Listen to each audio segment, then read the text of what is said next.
അവിടെ ചെന്ന് കൂടെ ജീവിച്ചപ്പോഴത്തേക്കും ഇയാൾക്ക് കുട്ടികൾ ഉണ്ടാവാൻ താല്പര്യമില്ല. ഈ പുള്ളി കോണ്ടം ഇട്ടാണ് കളിക്കുന്നത്. അപ്പൊ ഈ പുള്ളിയുടെ എന്തെങ്കിലും എനിക്കിത് പറഞ്ഞേ പറ്റുള്ളൂ. ഗൈസ് ഒരുപാട് വിഷമത്തോടെയാണ് ഞാനിത് പോസ്റ്റ് ചെയ്തത്. ഒരു ജീവിതം ജീവിക്കാൻ വേണ്ടി ഞാൻ ഒരാളെ കല്യാണം കഴിച്ചു. നമ്മൾ ജീവനെ തുല്യ സ്നേഹിക്കുന്ന നമ്മുടെ ജീവിത പങ്കാളി വർഷങ്ങളായി നമ്മളെ ചതിക്കുകയായിരുന്നു എന്ന് തിരിച്ചറിയുന്ന ഒരു അവസ്ഥ. ആ ഒരു അവസ്ഥയിലൂടെ നിങ്ങൾ ആരെങ്കിലും കടന്നു പോയിട്ടുണ്ടോ? അങ്ങനെ ഒരു അവസ്ഥയെ കുറിച്ച് നിങ്ങൾക്ക് ആർക്കെങ്കിലും സങ്കല്പിക്കാൻ പറ്റുമോ? വല്ലാത്തൊരു ഭീകരമായിട്ടുള്ള ഒരു അവസ്ഥയാണത്, അല്ലെ? എന്നാൽ അങ്ങനെ ഒരു അവസ്ഥയിലൂടെ കടന്നു പോയ പെൺകുട്ടിയുടെ അനുഭവത്തെ കുറിച്ചാണ് നമ്മൾ ഇന്ന് സംസാരിക്കാൻ പോകുന്നത്. റീസെന്റ് ഇത് സോളിറ്ററി ബി എന്ന് പറഞ്ഞ ഒരു ഇൻസ്റ്റാഗ്രാം പേജിൽ നിന്നൊരു വീഡിയോ എന്റെ ശ്രദ്ധയിൽപ്പെടാനിടയായി. അതിലെ അലിൻ മാറിയ എന്ന് പറയുന്ന പെൺകുട്ടി 3 വർഷം മുമ്പേ നിർമ്മൽ ജോസ് എന്ന് പറഞ്ഞവനെ വിവാഹം കഴിക്കുന്നു. ഈ നിർമ്മൽ ജോസ് എന്ന് പറയുന്നത് ഒരു UK കാരനാണ്. അതുകൊണ്ട് തന്നെ അലിൻ മാറി ഒരുപാട് പ്രതീക്ഷയോട് കൂടിയായിരുന്നു ഈ കല്യാണത്തെ സമീപിച്ചത്. കല്യാണം കഴിക്കണം, ഭർത്താവുമായി UK പോകണം, അവിടെ സെറ്റിൽ ആക്കണം എന്നൊക്കെയായിരുന്നു അലിൻമാരിയുടെ ആഗ്രഹം. ഇനി അലിൻമാരിയെ കുറിച്ച് പറയുകയാണെങ്കിൽ അലിൻമാരിയുടെ അച്ഛനും അമ്മയും ഡിവോഴ്സ്ഡ് ആണ്. അമ്മയുടെ കീഴിലാണ് അലിൻമാരിയെ വളർന്നത്. പക്ഷെ അമ്മയെ സംബന്ധിച്ചിടത്തോളം അമ്മ ഭയങ്കര കർക്കശക്കാരിയായിരുന്നു കേട്ടോ. അതുകൊണ്ട് തന്നെ ഒരുപാട് റെസ്ട്രിക്ഷനോട് കൂടിയാണ് അലിൻമാരിയെ വളർന്നത്. ഒരു അമ്മയിൽ നിന്ന് കിട്ടേണ്ട സ്നേഹമോ കെയറിങ്ങോ ഒന്നും അലിൻമാരിക്ക് കിട്ടിയിട്ടുണ്ടായിരുന്നില്ല. അലിൻമാരിയേക്കാണെങ്കിൽ ഒരു സഹോദരനോ സഹോദരിയോ ഒന്നും ഉണ്ടായിരുന്നില്ല. അതുകൊണ്ട് തന്നെ ഒരു ഏകാന്ത ചെറുപ്പക്കാരമായിരുന്നു അലിൻമാരിക്ക് ഉണ്ടായിരുന്നത്. പക്ഷെ എന്തൊക്കെയാണെങ്കിലും ജീവിതത്തോട് പൊരുതി അലിൻമാരെ നന്നായി പഠിച്ചൊരു ഡോക്ടറായി. അങ്ങനെ ഡോക്ടറായ സാഹചര്യത്തിലാണ് UK കാരനായിട്ട് നിർമ്മൽ ജോസിന്റെ വിവാഹാലോചന വരുന്നതും. ഒരുപാട് ആഗ്രഹത്തോടെ അലിൻമാരിയെ നിർമ്മൽ ജോസിനെ വിവാഹം കഴിക്കുന്നതും. ശേഷം എന്ത് സംഭവിച്ചെന്നുള്ളത് അലിൻമാരിയെ തന്നെ പറയുന്നുണ്ട്. നമ്മൾ എന്തായാലും ഒന്ന് കണ്ടുനോക്കാം. ഒരുപാട് വിഷമത്തോടെയാണ് ഞാനിത് പോസ്റ്റ് ചെയ്തത്.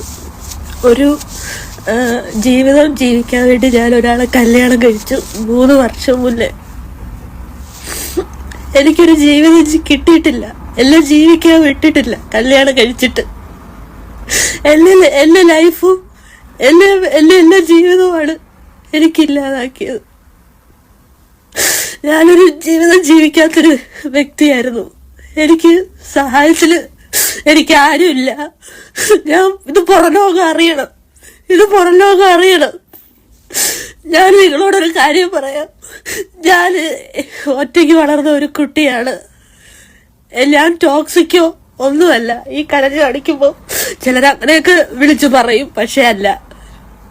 ഞാന് ഒരു ലൈഫ് ജീവിക്കാനായിട്ട് ഞാൻ ചെറുപ്പത്തിലെ എല്ലാ അപ്പനും അമ്മയും ഡിവോഴ്സ് ആയതാണ്. അവര് വേറെ അവരുടെ ജീവിതം ജീവിക്കുന്നു. എന്നെ ഒരുപാട് ഉപദ്രവിച്ച് ഒരാണ് എന്റെ സ്വന്തം ബയോളജിക്കൽ മദർ വളർത്തിയത്. അത്രയും ഉപദ്രവം സഹിച്ച് ജീവിച്ച എനിക്ക് കല്യാണം കഴിച്ചപ്പോഴത്തേക്ക് എനിക്കൊരു ജീവിതം കിട്ടുമല്ലോ എന്ന് വിചാരിച്ച് ഞാൻ ഒരാളെ കല്യാണം കഴിച്ചു.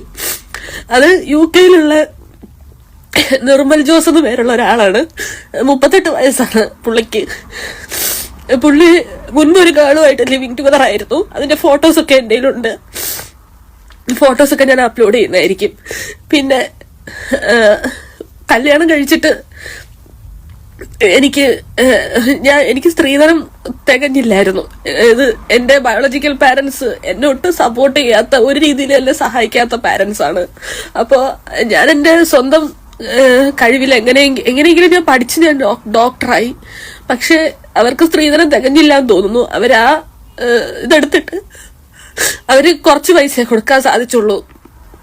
പക്ഷെ കല്യാണം കഴിഞ്ഞ് 3 മാസം കഴിഞ്ഞപ്പോ ഈ പുള്ളി ആദ്യം എനിക്ക് സ്പൗസ് വിസ തന്നില്ല. പകരം ഞാൻ എന്റെ ട്രിവാൻഡ്രത്ത് ഒരു വീട് പ്ലഡ് ചെയ്ത് ഞാൻ UK പോയി സ്റ്റഡി വിസ എടുത്തിട്ട്. പക്ഷെ ആ വിസയിലും എനിക്ക് പുള്ളിയുടെ എല്ലാ ഇതും കാരണം എനിക്കൊരു സബ്ജക്റ്റ് പോയി. ഞാൻ നാട്ടിൽ തിരിച്ചു വരേണ്ടി വന്നു. പക്ഷെ ഇന്ന് വരെ ആ പുള്ളിനെ ഞാൻ കണ്ടിട്ടില്ല.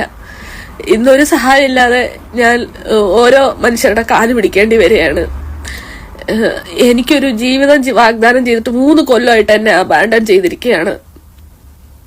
എനിക്കൊരു ലൈഫ് തന്നിട്ടില്ല. ഓക്കെ, അപ്പൊ അങ്ങനെയൊക്കെ ആയിരുന്നു കാര്യങ്ങൾ. ഇവിടെ അലിൻമാരിയെ പറഞ്ഞ കാര്യങ്ങളൊക്കെ മനസ്സിലായി കാണുമെന്ന് വിചാരിക്കുന്നു. കല്യാണം കഴിഞ്ഞ് വെറും 3 മാസം മാത്രമാണ് ഇവിടെ അലിൻമാരിയെ നിർമ്മൽ ജോസ് എന്ന് പറയുന്നവന് കൂടെ പൊടിപ്പിച്ചത്, അല്ലെ?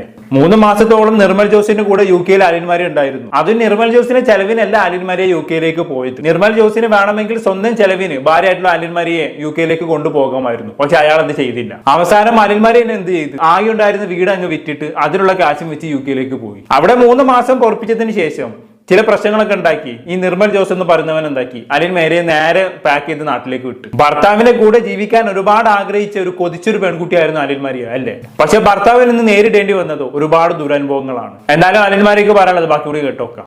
പുള്ളിക്ക് ഇവിടെ പെർമനന്റ് റെസിഡൻസി ഉണ്ട്, UK ILR ഉണ്ട്, ഇൻഡെഫിനിറ്റ് ലീവ് ടു റിമെയിൻ. അയാൾക്കൊരു ഭാര്യനെ സുന്ദരമായിട്ട് UK കൊണ്ടുപോകാവുന്നതേ ഉള്ളൂ. പക്ഷെ he was not willing to give me the spouse visa. എനിക്കറിയില്ല എന്തുകൊണ്ടാണെന്ന്. അതൊക്കെ ഇപ്പൊ എന്ത് ചിന്തിക്കാനുള്ളത്?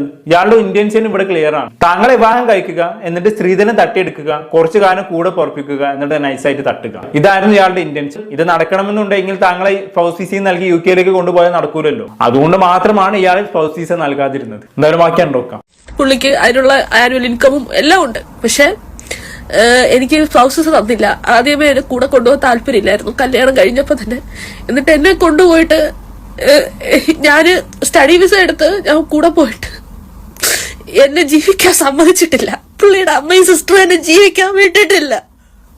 എല്ലാം എന്റെ ഭർത്താവിനോട് ജീവിക്കാൻ വിട്ടിട്ടില്ല. ഞാൻ സ്റ്റഡി വിസ എടുത്ത് ഞാൻ പോയിട്ട് നിരന്തരം ഈ അനിയത്തി എന്ന് പറയുന്ന ദുഷ്ടത്തി എന്റെ ഭർത്താവിനെ ഇരുന്ന് വിളിക്കും. എന്നിട്ട് ഒരു സുപ്രഭാതമായപ്പോ 3 മാസം കഴിഞ്ഞപ്പോ ഓരോ കാരണങ്ങൾ പറഞ്ഞ് അങ്ങേരെ നാട്ടിലോട്ട് തിരിച്ചു വിളിച്ചോണ്ട് പോയി. ഈ 3 മാസം ഞാൻ സ്റ്റഡി വിസ എടുത്ത് എന്റെ സ്വന്തം ഇതിലാണ് ഞാൻ പോയത്. അങ്ങനെയെങ്കിലും ഒരു ജീവിതം കിട്ടുമല്ലോ. എനിക്ക് വേറെ സപ്പോർട്ടിന് എനിക്ക് ആരുമില്ല. ഞാൻ അവിടെ ചെന്ന് കൂടെ ജീവിച്ചപ്പോഴത്തേക്കും ഇയാൾക്ക് കുട്ടികളുണ്ടാവാൻ താല്പര്യമില്ല. ഈ പുള്ളി കോണ്ടോ ഇട്ടാണ് കളിക്കുന്നത്. അപ്പൊ ഈ പുള്ളിയുടെ എന്തെങ്കിലും എനിക്കിത് പറഞ്ഞേ പറ്റുള്ളൂ ഗൈസ്. ഞാന് പുള്ളി വിട്ടിട്ട് പോകല്ലോ എന്ന് വിചാരിച്ചിട്ട് പുള്ളിയുടെ ആവശ്യങ്ങൾക്കെല്ലാം ഞാൻ യെസ് പറഞ്ഞു കൊടുത്തു. അങ്ങനെ ഈ കുട്ടികളുണ്ടാവാൻ താല്പര്യമില്ല, ഒന്നുമില്ല. ലിറ്ററലി എന്നെ ഉപയോഗിച്ച് കളയുകയാണ് ചെയ്തത്. കല്യാണം കഴിച്ച് എങ്ങനെയെങ്കിലും കുട്ടികളുണ്ടാവുന്നത് തടഞ്ഞ് എന്നെ കളഞ്ഞിട്ട് വേറൊരു കല്യാണം കഴിക്കാനായിട്ട് പുള്ളിക്ക് ഒരു പ്ലാൻ ഉണ്ടായിരുന്നു. അപ്പൊ 3 മാസം കഴിഞ്ഞ് ഈ പുള്ളി നാട്ടിലേക്ക് തിരിച്ചു. ഒരു തവണ ഇയാൾ എന്നെ അടിക്കാൻ വന്നു. കുട്ടികളെ ആവശ്യപ്പെട്ട് ഞാൻ അടുത്തു പോയി. എനിക്ക് കുട്ടികളെ വേണമെന്ന് പറഞ്ഞപ്പോ ഇയാൾ എന്നെ അടിക്കാൻ വന്ന സമയത്ത് ഇയാൾ കൈ ഓങ്ങിയപ്പോഴത്തേക്ക് ഇയാളുടെ കൈ ഉളുക്കിപ്പോയി. ഞാൻ മാറിക്കളഞ്ഞു. പക്ഷെ ഇയാൾ കൈ വീശിയ ഫോഴ്സിൽ ഇയാളുടെ ഷോൾഡർ ഉളുക്കി.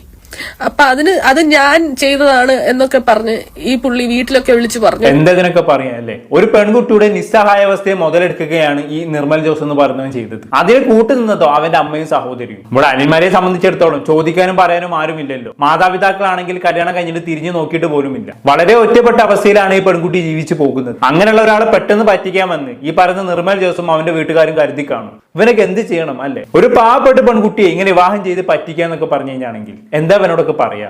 ഇനി ഇവരുടെ ജീവിതത്തിൽ ഏറ്റവും കൂടുതൽ ഇടങ്കോലിട്ടത് ഈ പറഞ്ഞ നിർമ്മൽ ജോസ് എന്ന് പറയുന്നവന്റെ സഹോദരിയാണ്. അവളാണ് ശരിക്കും പറഞ്ഞാൽ നിർമ്മൽ ജോസിനെ പല കാര്യങ്ങളും പറഞ്ഞ് മൂപ്പിച്ചതും ഈ ബന്ധത്തെ ഇത്തരം ടോക്സിക് ലെവലിലേക്ക് എത്തിച്ചതും. അതിനെക്കുറിച്ച് തുടർന്ന് അനിൽമാരി പറയുന്നുണ്ട്. നമ്മൾ എന്തായാലും കേട്ടോക്കാം. പുള്ളി എന്നെ അടിക്കാൻ വന്ന് കൈ വീശി ഈ പുള്ളി സ്വന്തം കൈ ഉളുക്കിയിട്ട് ഈ പുള്ളി അന്നേരം എന്നെ ഈ പുള്ളിയുടെ മദർ, അതായത് ആ ഓഡിയോ ക്ലിപ്പ് ഇപ്പോഴും എന്റെ മൊബൈലിൽ കിടപ്പുണ്ട്, എന്നാണെങ്കിലും അതിനെ ഒഴിവാക്കേണ്ടതായിരുന്നില്ലേ എന്ന് പുള്ളിയുടെ മദറും പുള്ളിയായിട്ട് സംസാരിക്കുന്ന ഒരു കോൺവെർസേഷൻ എനിക്ക് എന്റെ ഫോണിൽ കിട്ടി.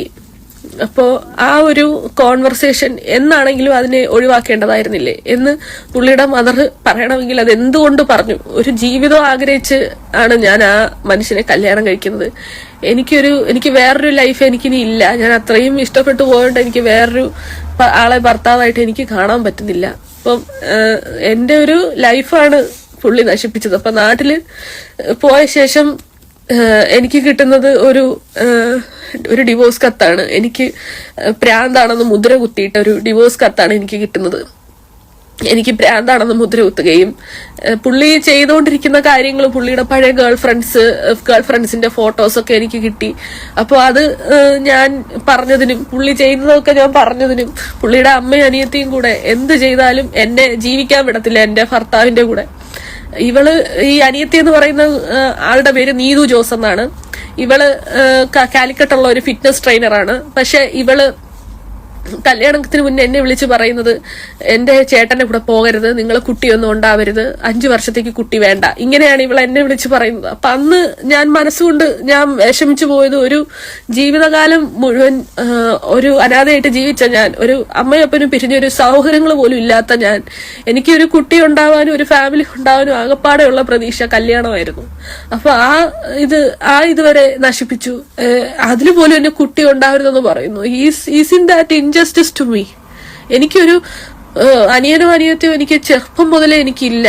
അപ്പൊ ആ ഒരു വിഷമം കാരണം ഞാൻ എനിക്കൊരു കുട്ടീനെ ആവശ്യപ്പെട്ടപ്പോ കുട്ടിയൊന്നും ഉണ്ടാവല്ലേ എന്നാണ് എന്നോട് പറയുന്നത്.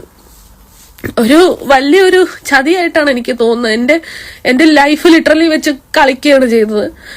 എന്നിട്ട് അന്ന് 2022 എന്നെ ഡെസേർട്ട് ചെയ്ത് പോയ ആളെ ഇന്ന് വരെ ഞാൻ കണ്ടിട്ടില്ല. കോടതിയിൽ ഡിവോഴ്സ് കേസ് നടക്കുവാണ്, ഞാൻ കണ്ടസ്റ്റ് ചെയ്തുകൊണ്ടിരിക്കുവാണ്.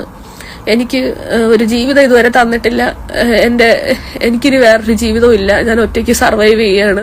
വല്ലാത്തൊരവസ്ഥ തന്നെയല്ലേ. ഇങ്ങനൊരു അവസ്ഥ ആർക്കും വരാതിരിക്കട്ടെ, അത്രേ ഇപ്പൊ എനിക്ക് പറയാനുള്ളൂ. നിങ്ങളൊന്ന് ആലോചിച്ച് നോക്കി, ഒരു തുണയും ഇല്ലാത്തൊരു പെൺകുട്ടിയെ കല്യാണം കഴിക്കുക, എന്നിട്ട് അവിടെ ഈ രീതിയിൽ പറ്റിക്കുക എന്നൊക്കെ പറഞ്ഞു കഴിഞ്ഞാണെങ്കിൽ എങ്ങനെയാണ് നിനക്കൊക്കെ ഇത് സാധിക്കുന്നത്? വല്ലാത്തൊരവസ്ഥ തന്നെ കേട്ടോ. എന്നിട്ട് അതിനെ കൂട്ടായിട്ട് ഇവന്റെ അമ്മയും സഹോദരിയും, മെയിനായിട്ട് സഹോദരി തന്നെയാണ്. അവിടെ ഒരു ജിം ട്രെയിനർ ആണെന്നുള്ളതാണ് അവിടെ അലിൻ മരിയ പറയുന്നത്. എന്തായാലും ഇപ്പൊ കുറച്ചു കാലത്ത് ജിം ട്രെയിനേഴ്സിന് നല്ല കാലമാണ്. ഇപ്പൊ റീസെന്റ് ആയിഷ റഷ എന്ന് പറയുന്ന ഒരു പെൺകുട്ടിയുടെ മരണം നമ്മൾ ഡിസ്കസ് ചെയ്തിട്ടുണ്ടായിരുന്നു അല്ലെ. ആ മരണത്തിന് കാരണക്കാരൻ ആരായിരുന്നു? ജിം ട്രെയിനർ ആയിട്ടുള്ള സുഹൃത്തായിട്ടുള്ള ബഷീർ ആയിരുന്നു അല്ലെ. അതിനു മുമ്പ് അഞ്ജലി എന്ന് പറയുന്ന പെൺകുട്ടിയുടെ ഒരു കേസ് നമ്മൾ ഡിസ്കസ് ചെയ്തിട്ടുണ്ടായിരുന്നു. അവിടെയും ജിം ട്രെയിനർ ആയിട്ടുള്ള തന്റെ ഭർത്താവ് അവിടെ ചതിക്കുകയായിരുന്നു അല്ലെ. ഇപ്പൊ അത് അലിൻ മരിയുടെ കേസിലും വില്ലത്തിയായിട്ട് വന്നിരിക്കുന്നത് അലിൻ മരിയുടെ ഭർത്താവ് സഹോദരിയായിട്ടുള്ള ജിം ട്രെയിനർ.